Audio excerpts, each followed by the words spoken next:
Hello and welcome to About Time. I'm Stephen and I've been a Doctor Who fan since 2005.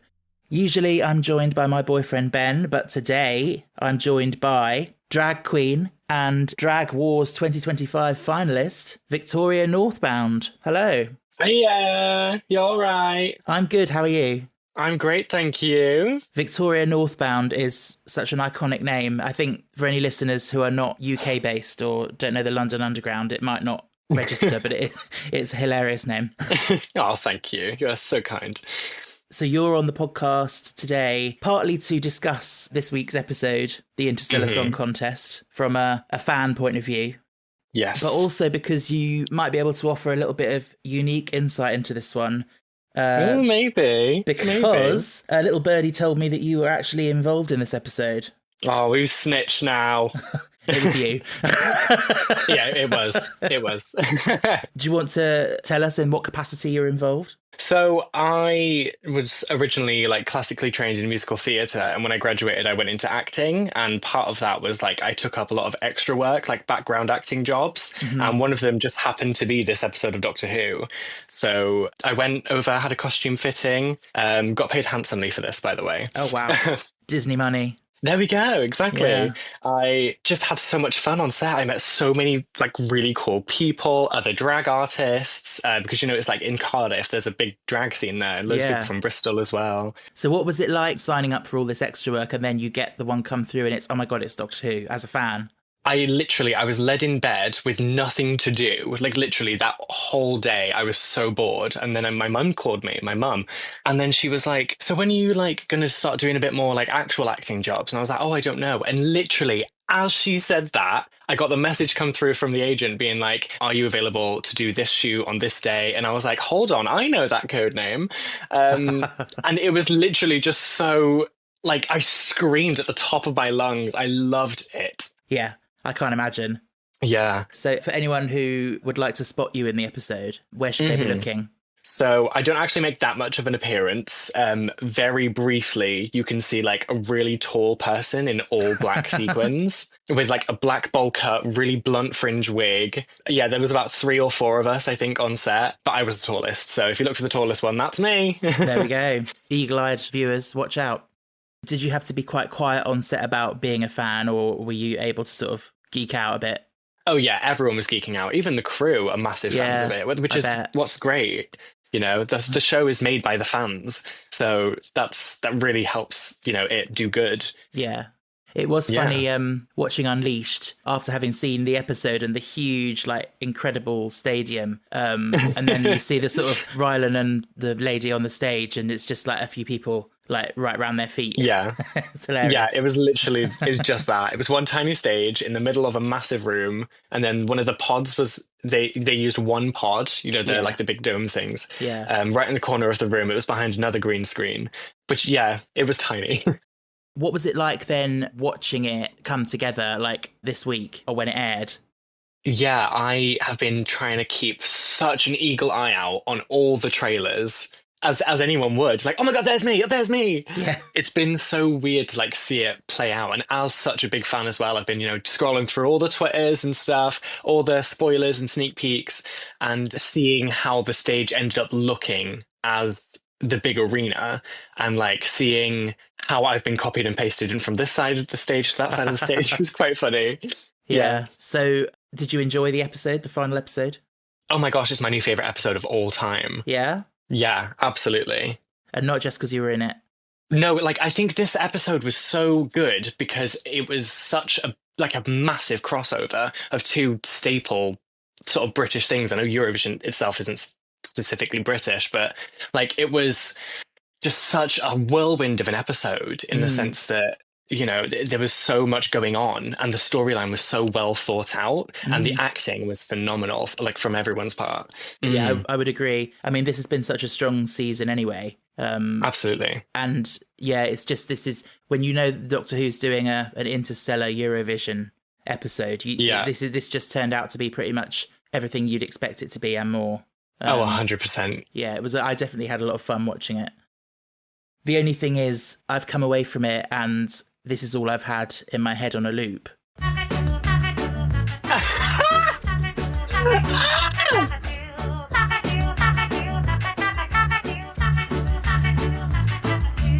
Oh my God. Literally. I woke up this morning with it going round and round in my head. I think it's Murray Gold's masterpiece. Finest piece of work, honestly. Absolutely. Yeah. I actually played it to Ben this morning and he saw it was something to do with Doctor Who and he was getting ready to be all like, oh, and piss all over it. And then he listened to it and I could see his face getting sort of transfixed by the, like, almost hypnotized by this song. And he was like, why does that sound like something I would make up? Because it is so stupid. It was so stupid. I remember being in the studio, and they put the Dugadoo sort of cardboard cutout on the stage for like an eyeline or whatever, and they started playing that music, and the background happened on the screen, and we all were just sort of like, "What? What the fuck?" What? Yeah. I just love it. So strange. I love it on so many levels. Like I love the fact that on Unleashed, it sounds like nobody asked Murray Gold to do that. He just took it upon himself to do something crazy, and it's absolutely perfect. Like, you know, you've got people competing from all these different civilizations, and you would have some weird little duck thing.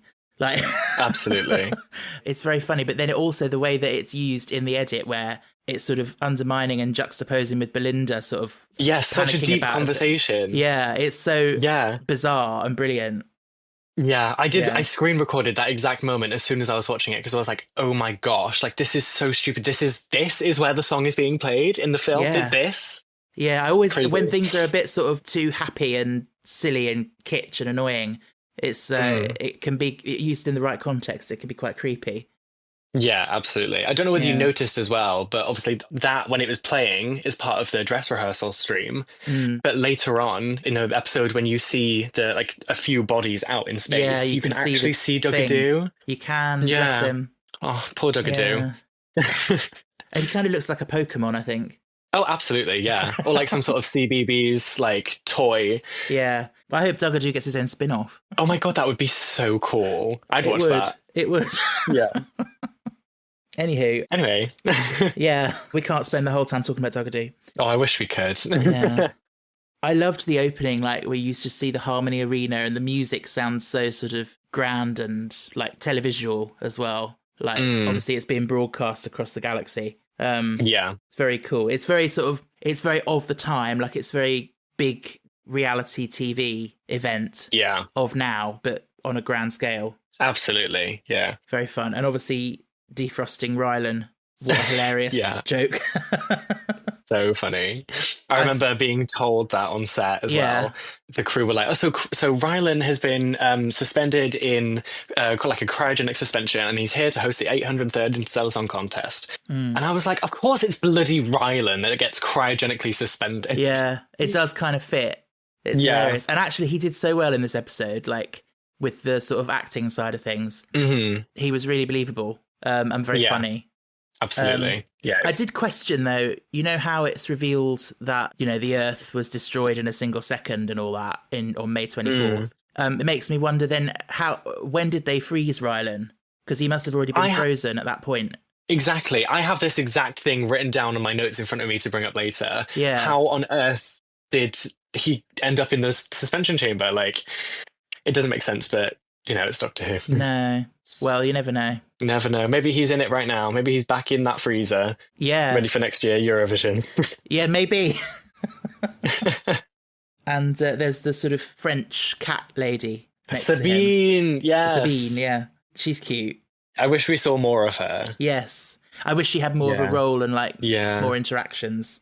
But so I am quite an atypical gay in the sense that I have never watched Eurovision and never really had an interest in it.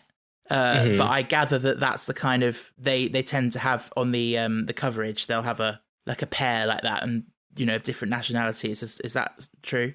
Yeah, so I think like an English speaking and a French speaking presenter is mandatory for every Eurovision, right? Because I think they're the two biggest languages spoken in Europe. Right. Yeah. So yeah, I think that's sort of one of the mandatory things in the rules, and it was so cool to see that in Europe in Interstellar as well. Yeah. And how it's a Catwoman. Oh my God. But I mean, that's funny, isn't it? Because I mean, does that mean English and French are widely spoken across the galaxy as well? Funny to think about. Yeah. I've got a few questions. First of all, how did the Doctor know to triplicate the Mavity field before the bubble popped? I don't know. I've got no idea. Like, I was watching it and I was like, hold on, but how would you know? Yeah. How? Like, did he feel it in the air or something? Or was there something going on in the circuitry that he was looking at? I don't know. Maybe. I mean, it's the fact he revealed later on that he was the one to, as he said, triplicate the Mavity field, which none of those words are English. Well, field. Field, yes. We can get away with, but yeah. I love that Mavity's still a thing as well. They're carrying it on. See, it kind of bugs me a bit. Yeah, a little bit. I'm a bit like, is it a joke that's just been like flogged for too long? Or is it going to be significant still? I don't know. Probably not. Who knows? Yeah. It's fun to hear it creep up every now and then, though. Yeah. It strikes me as the kind of theme that Russell's just like, we put this in as a joke and every so often we're just going to bring it up and refer back to it. Yeah. Should we talk about Cora St. Pavier? Oh, yes. She's amazing. Cora is absolutely beautiful. Such a kind soul as well. She was fucking beautiful in person. Oh my God. Her skin was flawless. Yeah. Yeah, I loved her costume as well. And the hair. Yes. So good. Yes. Did the hair kind of remind you of that sheep from Zootopia? It was like a tuft of curls on top and then like a mullet-looking thing at the back. Ben literally watched that the other day, so he would know what you're on about, but I can't remember. Aww. Tell him to catch up. I will. That reminds me, actually. So obviously we had some major fan squee moments in this episode. Probably the biggest one, I think, for me being Susan finally returned. Absolutely. Yeah, listeners to the podcast will remember that Ben has been banging on about Susan ever since he first discovered she existed and saying that she's going to come back one day, And I've always said, oh, do you know, I think they would have done it by now if they were going to do it. I don't think it's going to happen. And so even though I know he's not up to date and all that, I had to tell him, I had to say, yeah, it finally happened. I have just been told that I, Benjamin Beep, was correct! Yes. I'm going to be insufferable. More so than usual? Times 100. Okay. Shirley MacLaine has come back. Shirley MacLaine? Carol Ann Ford. Who's Shirley MacLaine? I've got no idea. I think Shirley MacLaine. I think he means Shirley MacLaine, who is an American actress, but yeah. Oh, that's so funny. Yeah, bless him. What star sign is he? He's like absolutely psychic as hell. I swear. He is Aries. Oh, I don't think there's many psychic abilities attached to that one, but that's still crazy. Yeah, I think it's April. He's Aries, isn't he? Oh, I'm not too sure. I know Scorpio, and that's it. Oh, right, okay. No, he's just got the gift. Or, as I like to sometimes teasingly say to him, he just says so much shit that, occasionally the odd thing actually comes true. Yeah, and it's always the craziest thing as well. Sort of like the infinite monkeys with typewriters producing the works of Shakespeare. Yeah. If they spurt out enough gibberish, eventually it will mean something. Absolutely. Oh, gosh. But yeah, oh my God, my jaw hit the floor when her face appeared. Yeah. It was all top secret, apparently, so I'm guessing even though you were in the episode, you didn't know. No, not at all. It was all done on closed set and everythling. Yeah, I had no idea. It was very top secret, and I was ever so gagged when I saw her face pop up in that slight flash. Was it like a flashback or like a vision? Like a vision in his head, I think. Yeah.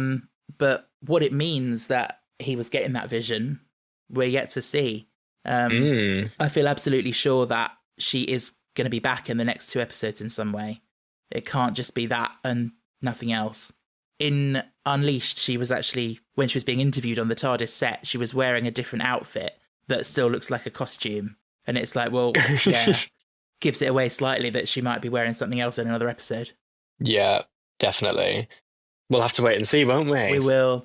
I don't want to say, there's a certain theory going around online that I won't repeat here in case it turns out to be true, but it's really crazy. I don't know if you've seen. I don't believe I have. I've pretty much stayed off of social media. Yeah, it's probably a good idea. The past few days. Because apart, there's the actual leaks and spoilers and things, but then there's also, you've got, however many people churning out these theories. It's quite often some of them turn out to be correct. And I was going to say, obviously the other major reveal at the end there with the Rani being coming back. That's one that, like, for me, I found the reveal quite disappointing because it's been kind of the obvious thing for Mrs. Flood to be the Rani for so long now, since she appeared in like Christmas 2023. Yeah. And it's like, after all this waiting, it's like, oh, okay, she was the Rani. Okay. It's like, I almost was theorising it as a joke initially. And then, okay, she actually is the Rani. But maybe that's partly fueled by all the fan speculation for the last, like, 2 years or whatever. It's crazy. I mean, we've not only had the Rani come back, but she's bi-generated, just like the Doctor did. I think that was the biggest gag of the reveal, because people had suspected that she was the Rani. But the bi-generation, no one could have predicted that. No. It's interesting, though, because when it happened to the Doctor, it was so like, whoa, I thought this was a myth and this like never really happened. And now it's happened twice in quite close succession. And it's like, is there something going on there, connecting them in some way? Or I've heard people saying, you know, is it to do with the Rani and her love of experimentation and all that? But the way that they reacted to it, being sort of disdainful, like, oh, really? Must we? It seemed like they weren't expecting it. And it's very interesting how as soon as they split, Mrs. Flood becomes this sort of subservient sort of trotting after like a her. sidekick. Yeah. And it'd be interesting to see how they interact in the next 2 episodes and, you know, whether they're going to be working together or some conflict between them. Absolutely. I think that's going to be really interesting to watch. It kind of makes sense, though, because a lot of people have been saying, and I kind of agree, that the way Mrs. Flood acts is not like the Rani. And it's almost like maybe the Rani let herself get old and sort of senile a little bit in that body and got a bit batty and a bit sort of, oh, you know, and now we've got this slightly younger, sort of more dynamic sort of, she means business. And then we've still got this batty old lady sort of trotting around and it's like... I think that's going to be hilarious. Yeah. I love that when she says about bring him absolute terror and she's like, that's what I said. That's what I said, yeah. Archie Panjabi looks great, even from the few seconds we've seen of her. Absolutely. I can't wait to see her ruling it in the also, next I think episodes. this is a very, very small thing that's not even worth mentioning, but how the costume sort of changed for David Tennant and Ncuti, that was not as well received as I don't think as this has been. Like this, no one really blinked an eye at the costumes splitting. Do you know what I mean? No, I suppose because the precedent's been set now. And it's different because, like, there was quite a shock value in the new Doctor, Ncuti, sort of debuting in his underwear.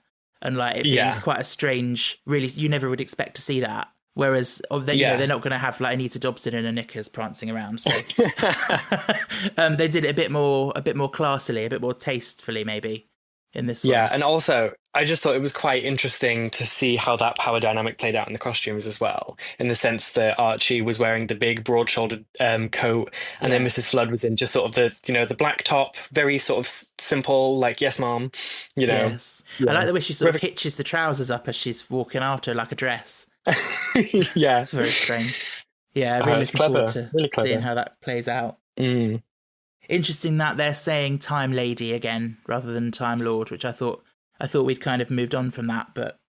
Yeah, although the Rani is quite a stubborn character. Yes, true. They? So it sort of assists that, kind of, maybe? It does, yeah. I wonder how the Rani would react if she regenerates into a male body. That would be fun. Yeah. Yeah, she's always been a woman, hasn't she? Yeah. I mean, I will be honest, I'm not super familiar with her because I know she's only done 2 stories. And I remember Time and the Rani quite well, but I don't think I've seen Mark of the Rani. I've not seen any of the classic Who. Okay. I can't lie. Yeah, I don't think it matters though. Hopefully, you know, they should make it accessible to anyone, even if they've seen it or not. But yeah. In terms of the reveal though, I do wonder, like, for casual viewers who haven't got a clue who the Rani is, what was that like when they said our name is the Rani? For fans, you know, I was in a room full of fans watching it last night, and there were screams and all that. Whereas I saw casual viewers, who might not know who the Rani is, it's just like, oh, okay, cool. Yeah, I can't help comparing it to Utopia and the reveal of the Master, which, I mean, it's similar in that it's just a name, the Master, and if you don't know who the Master is, but I feel like the Master was more well known, surely. It's very similar to Utopia, as you said, in the sense that, you know, there was this completely unsuspecting character, slightly older, you know, and then regeneration happens, boom, big reveal, gags everyone. It's just, that Utopia cliffhanger was so iconic. I don't think you could ever top that. No. Yeah, wow. Really, really big things happening this season, aren't there? Yeah, I kind of was expecting, because Russell was so like, oh, you've got to stay offline and big things are being revealed in this episode. Yeah. Thankfully, that was one of the spoilers that I managed to miss, because obviously I was in the episode, so I pretty much knew the whole storyline. But then come to the whole Helia, like the storyline of Helia and the Hellions, and how they were treated and stuff. Didn't get spoiled any of that. I also didn't get spoiled any of the Rani or Caroline Ford. It was great. Yeah, fantastic. What did you make of the whole Helia storyline? The Helia storyline was really interesting. I don't know whether you noticed as well, but there was the Hellion aria sort of music foreshadowing the song that Cora sings at the end.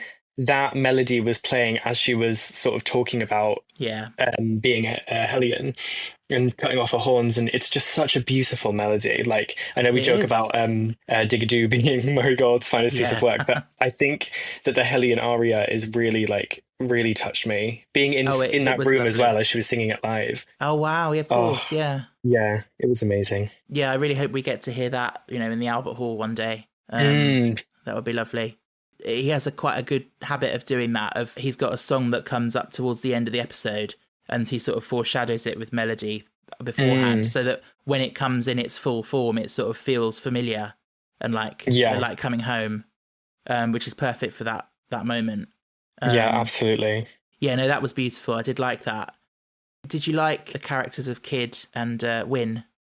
I might have missed one joke I don't know whether it was a joke or not, but Belinda said something about a goat as Cora mentioned Kid and Wen, and I didn't get it.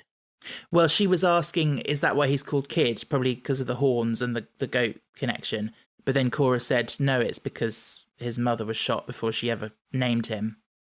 So it kind of, it's like it starts out as a joke and then becomes very serious straight away. Damn. Yeah. No, it's I don't know. I loved the episode and I think it was a lot of fun. But I also know that a lot of people have questioned the messaging of it and not quite sure what it's trying to say about, survivors of genocide and this and that. Which I very much can understand. But at the end of the day, I think you have to remember that this is Doctor Who. It's a 45-minute episode. They're unlikely to, and it's primarily aimed at a younger audience. I mean, ethics is something that's been a big topic throughout the entire run of Doctor Who, like intergalactic ethics. Like, that's such a broad topic. And obviously, genocide is wrong. But I agree with you in the sense that when it comes to Doctor Who, I think this is part of a bigger storyline. And they can't focus too much on how that character is going to be punished or whatever. Because obviously they did wrong. They did, bad things. But out of quite a devastating pre-storyline.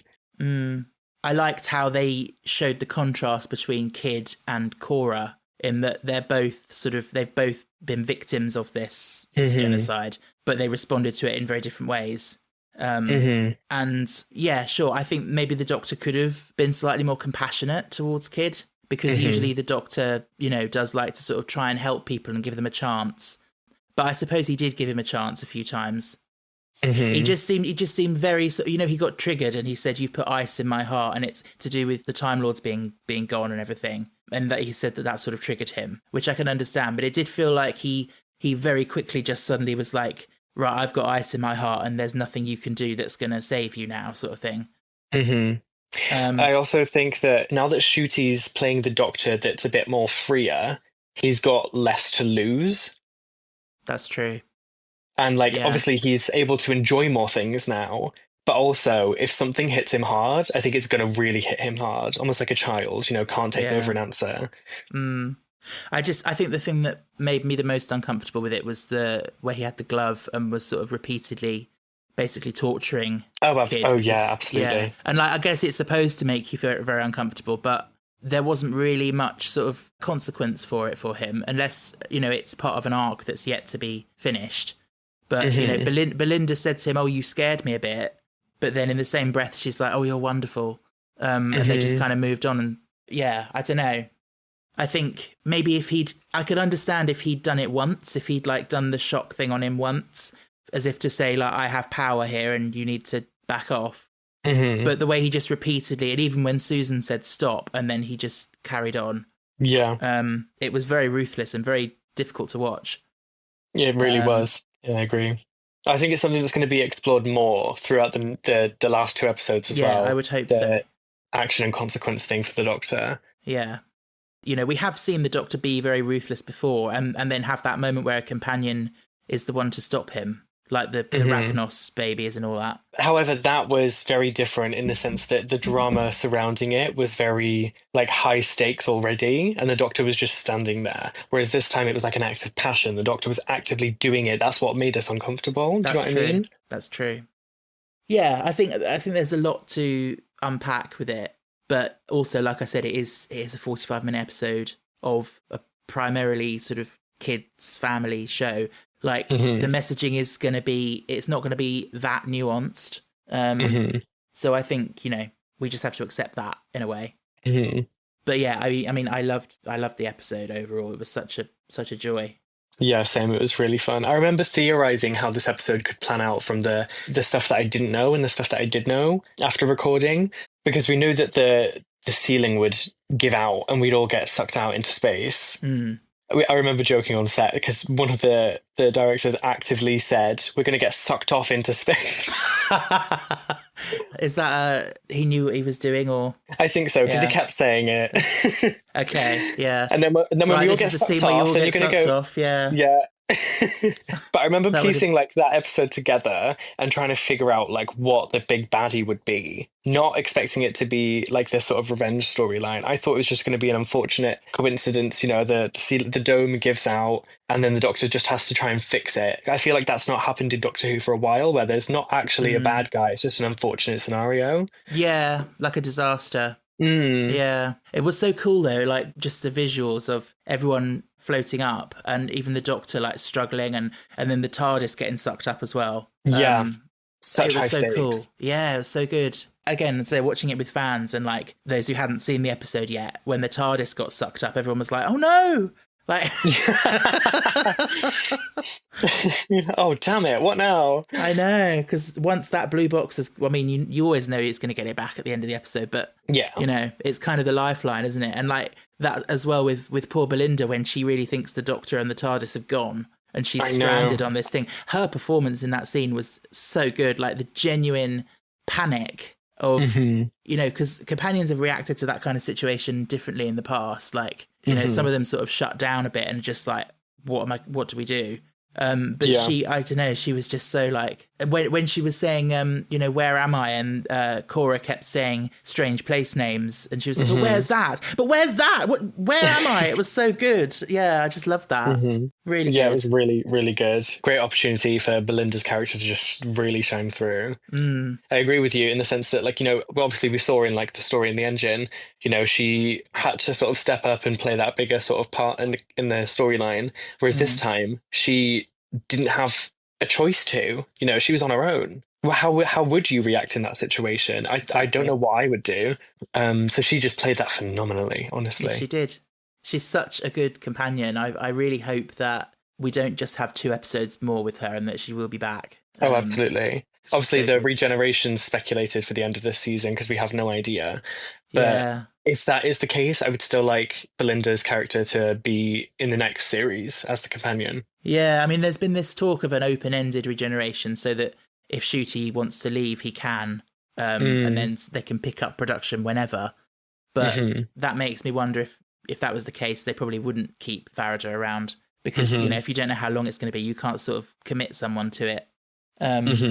But that's all speculation, isn't it? We get to see. Because there's also been talk recently that actually the BBC have said, no, we will be doing season 3. It's just a question of whether Disney are involved or not. Yeah.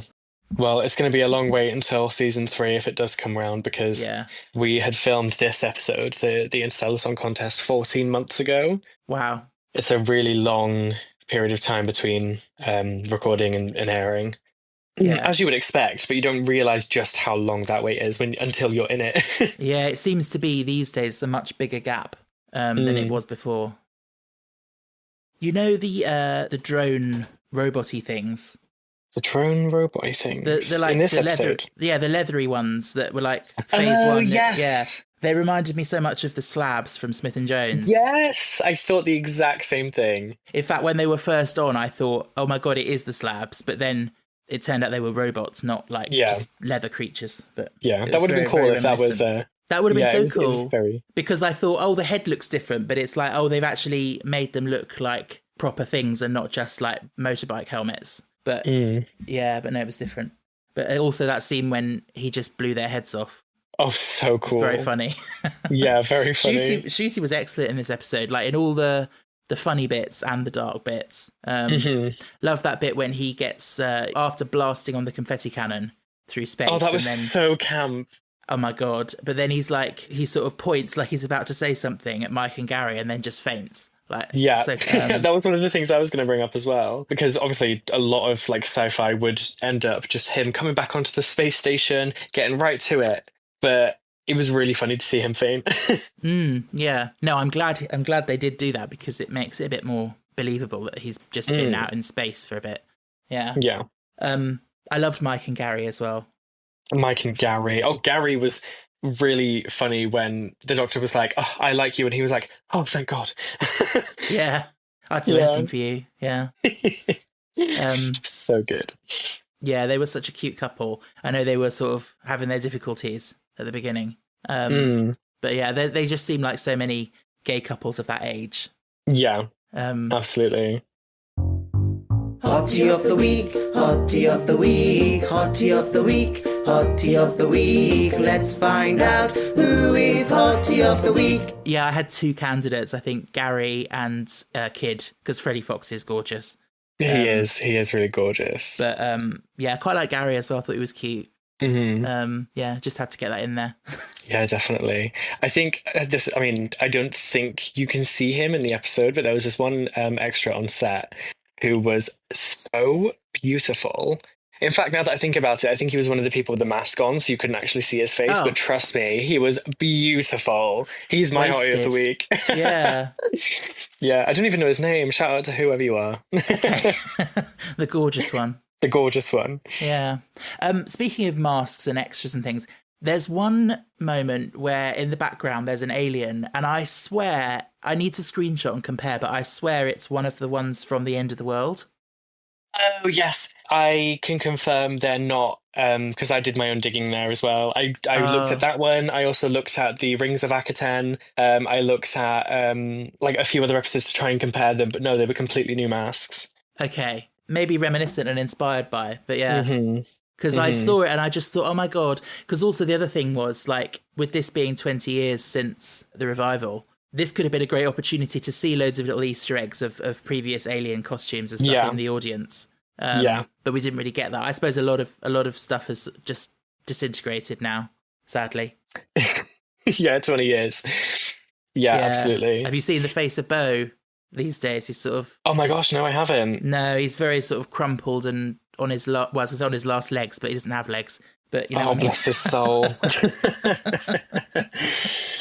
Oh dear.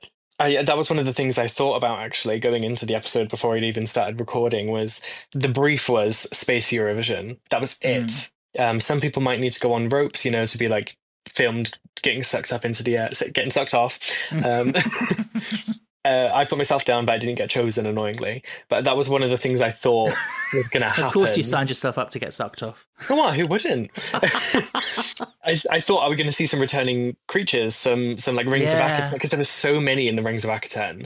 But no, none of them. Completely original. No. Beautiful. Fair enough. I mean, it was brilliant anyway.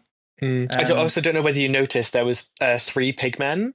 Very reminiscent of Daleks in Manhattan. So were they not reused costumes? No, I think the ones from... Oh, they could have been, maybe. They had different... Like, the ones in this episode, some of them had brown dots on the ears and stuff. They could have been added. Yeah, maybe they were added and altered, but it just seemed very, very reminiscent of. Yeah, because, I mean, obviously they're not meant to be the same things because they were very much of that episode.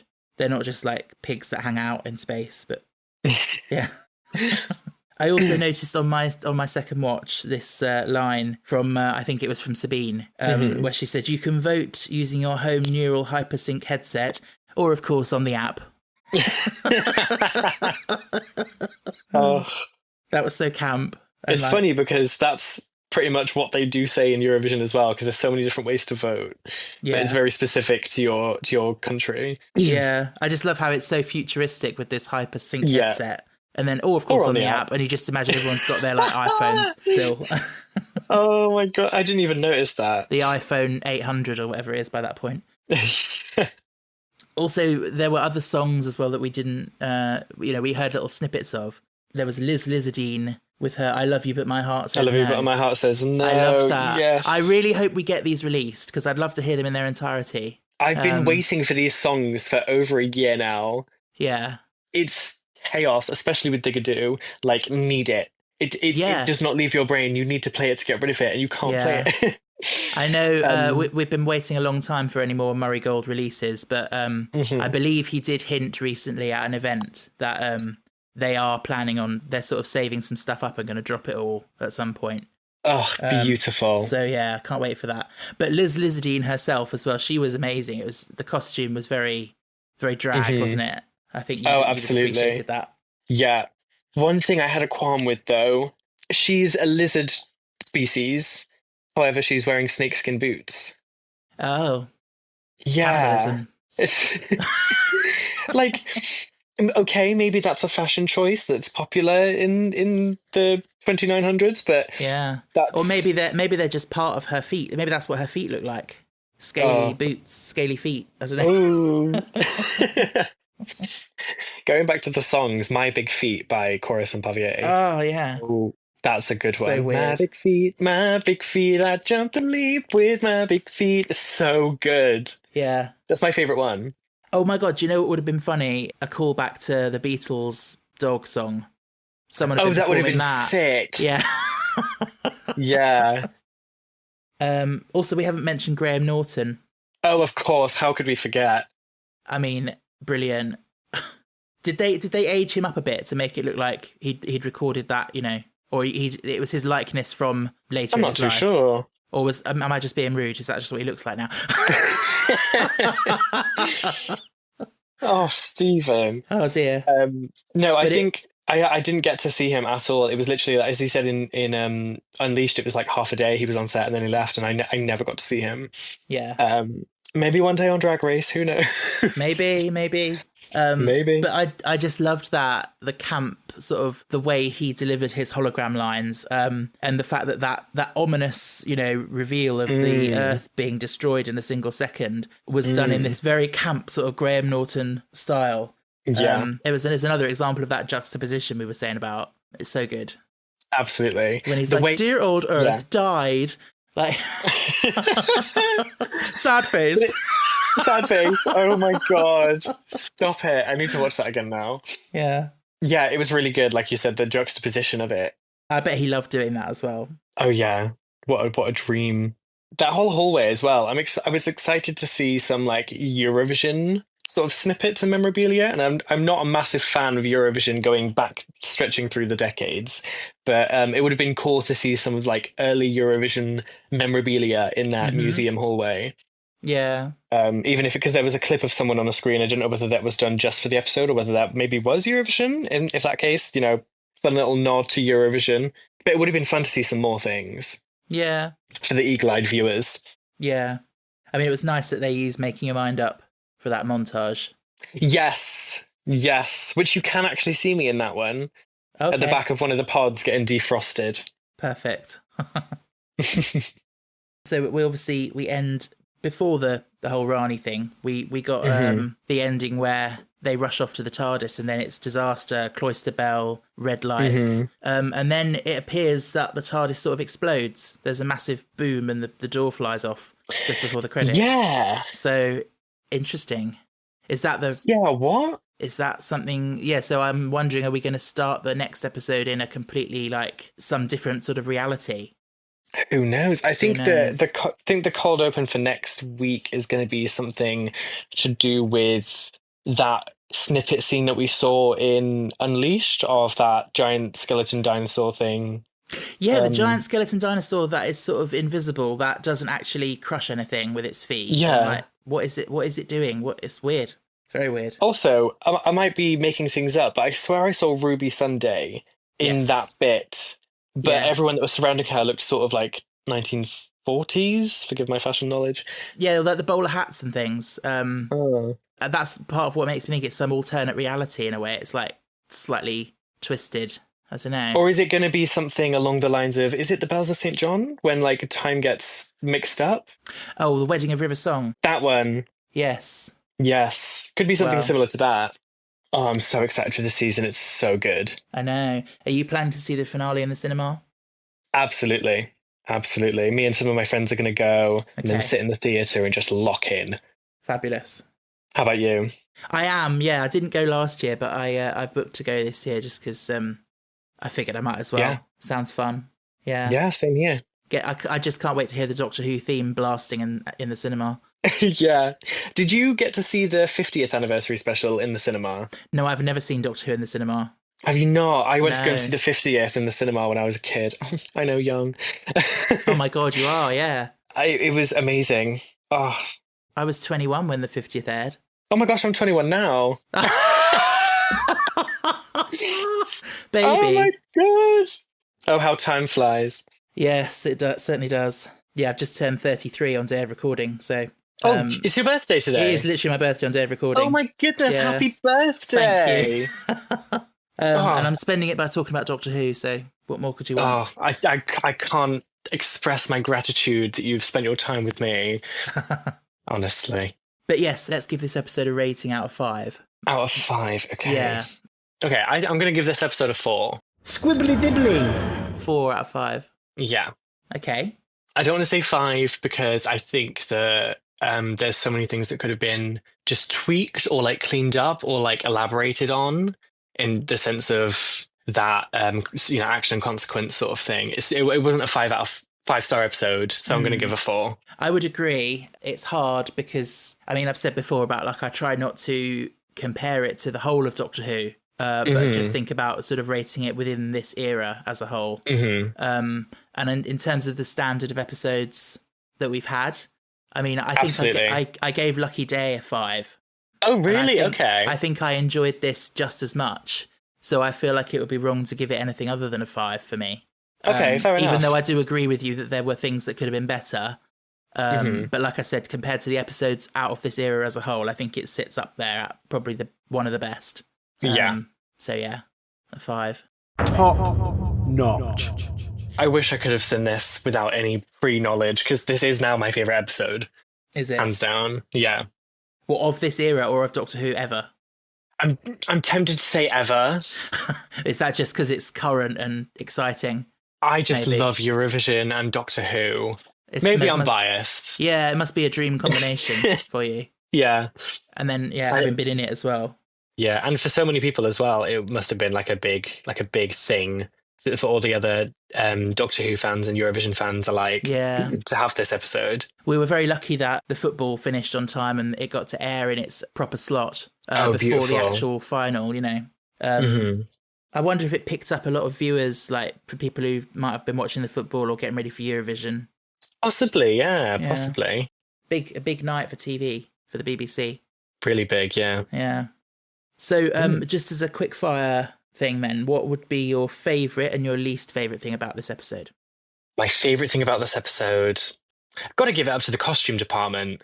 Really have to give it up to the costume department, I'd say. Good Yeah, shout. there was some really great costumes this episode. They really were. As a drag queen, you know, the look is a big part of what we do. Uh-huh. And I think the costumes, again, because I got to see them in person, the little details, and the props team, actually, the production of it. There we go, that's my up. Yeah. Okay, lovely. Yeah, the flags that everyone had, the wristbands, all these little niche little things. The costumes were phenomenal. And one thing I didn't like about the episode, I think just the resolution. Yeah, I've not got many qualms with this episode, to be fair. Just No, it's fair enough. yeah, the resolution. Cool. What about you? Well, I think for my favourite thing, the thing that actually made my jaw drop, which has got to mean something, was seeing Susan. Oh, of course. So I think I have to say that my jaw literally did open and I had to actually forcibly close it. I was so like gagged to see Susan. Yeah. Least favourite thing, like we discussed, probably the lack of consequences for the Doctor's actions and the messaging being a little bit muddy. And it's just, I know we can't help the fact that it's been broadcast now when it was obviously made such a long time ago. But sort of the situation with Israel and everything, and Eurovision makes it quite awkward in a way. Yeah, definitely. Which I think you have to try and push to one side and say it's obviously not a comment on that. It's nothing to do with that, but it's hard to have that fit with everything. But that's kind of outside the episode, really. So yeah, it was overall one of the strongest ones yet this era. Very good. Yeah, definitely. And I always ask on social media for listeners to let me know what they thought of the episode. Kate said, that episode met and exceeded my expectations. Fizzcox said, any show that has a saving people montage set to Buck's Fizz is a 5 out of 5 in my book. Oh my gosh. Paul says, amazing, so excited for the finale. If Shooty leaves after this season, it'll be a huge disappointment. Definitely agreed with that. I think he has so much more potential. Absolutely. Willow says, thought it was all right. Susan coming back was amazing, but Mrs. Flood being the Rani is boring. Oh, okay. Very straight to the point. Love that. Yeah, I kind of agree. Like, I think after so much speculation, it's like, oh, okay, it really was just that. Absolutely. But we shall see. We shall see what unfolds. Lewis said the reveals of Susan and the Rani were cool, but I think the actual episode lacks something. Which is a fair point. I don't know what it lacks, but I suppose it did feel very stationary in the sense that there was one corridor that was used multiple times. There was the arena itself, and then there was the comms room, essentially. It was a very stationary episode. It didn't really go anywhere. I thought the visuals were beautiful, but I think they were. Yeah. And just to finish on, which I think sums everything up, John says, screaming, crying, throwing up. I think that just sums up the episode, doesn't it? Oh, hands down, yeah. What an amazing episode. What an episode, and what a season. Yeah. It's really strong. They've not, for me, they've not really been any missteps this season at all yet. It's just got better and better. So fingers crossed for these next 2 episodes that they don't screw that up. Yeah, here we go. Show ends May 24th. Well, yeah, apparently. Oh, hope not. But yeah, thank you so much for joining me. It's been a delight to have you on. Oh, it's been a pleasure. Had such fun. Good. Are you up to anything exciting, drag related, that you'd like to share before we leave? No, just sort of skating by. Can I plug my socials? Of course, yeah, please do. I am at Victoria Northbound everywhere. Instagram, where else am I? TikTok, just at Victoria Northbound. You can just have a look at what I'm up to. Yeah. There's not much going on, but yeah. The stuff I do is ever so fun. You were a finalist in Drag Wars, so that's something to be proud of. Yes. Runner-up. Fantastic. Drag Wars was so much fun. Do you want to explain what Drag Wars is? Yeah, sure. Drag Wars is a local drag competition to where I live in Cheltenham, hosted by Misty Monique, and it was the 10-year anniversary this year. So lots of stuff on the line, big prizes, and I made it to the final, first time. Amazing. Yeah, it was a lot of fun. But yeah, thanks again for joining me. You've been a fantastic guest. Oh, it's an absolute pleasure, honestly. I hope you have a lovely birthday, by the way. Thank you. Appreciate it. And listeners, I will be back next week to discuss the first part of the finale, Wish World. But until that time, stay cool, stay safe, and stay fantastic. Woo!